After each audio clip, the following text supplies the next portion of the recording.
హల్లెలూయా. యెషయా గ్రంథం 64 అధ్యాయం చదువుకుందామండి. గగనము చీల్చుకొని నీవు దిగివచ్చెదవు గాక, నీ సన్నిధి నీ పర్వతములు తత్తరిల్లును గాక.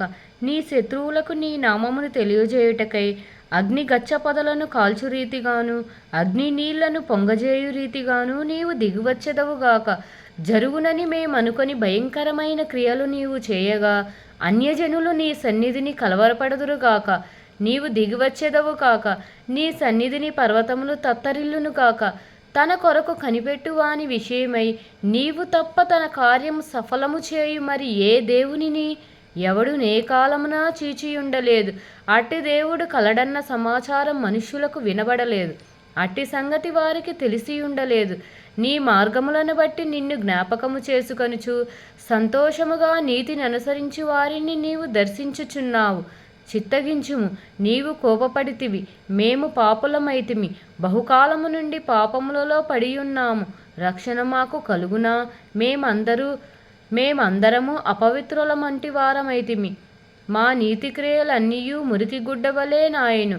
మేమందరము ఆకువలే వాడిపోతిమి, గాలివానకు కొట్టుకొని పోవునట్లుగా మా దోషములు మమ్మను కొట్టుకొని పోయెను.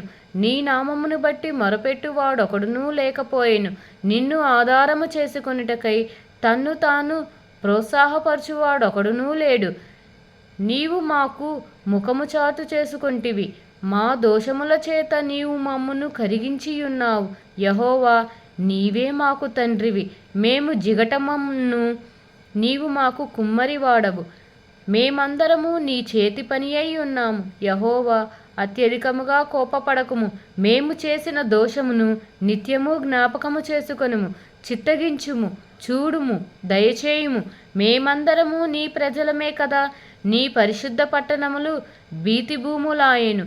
సియోను బీడాయెను, యెరూషలేము పాడాయెను. మా పితరులు నిన్ను కీర్తించుచుండిన మా పరిశుద్ధ మందిరము, మా శృంగారమైన మందిరము అగ్నిపాలాయెను. మాకు మనోహరములైనవన్నీయు నాశనమైపోయెను. యెహోవా, వీటిని చూచి ఊరకుందువా? మౌనముగా ఉందువా? అత్యధికంగా మమ్మును శ్రమపెట్టుదువా?